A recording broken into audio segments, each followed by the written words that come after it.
हॉटेलच्या कर्मचाऱ्याने दोरीच्या साहाय्याने छताच्या पंख्याला गळफास घेऊन आत्महत्या केल्याची घटना लोणी काळभोर परिसरातील बोरकरमळा येथे बुधवारी सकाळी 8 वाजण्याच्या सुमारास उघडकीस आली आहे.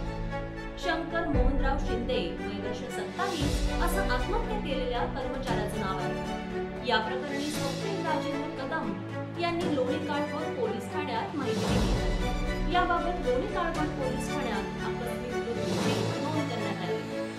लोणी काळभोर पोलिसांनी दिलेल्या माहितीनुसार शंकर शिंदे हे मागील 1.5 वर्षापासून पुणे सोलापूर महामार्गावरील एका हॉटेलमध्ये कर्मचारी म्हणून काम करत होते.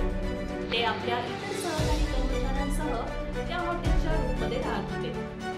मंगळवारी दिनांक 30 एप्रिल रोजी शिंदे यांच्या मित्राचा वाढदिवस होता. शिंदे हे वाढदिवसाला गेले नाही, त्यांचे सहकारी वाढदिवसाला गेले.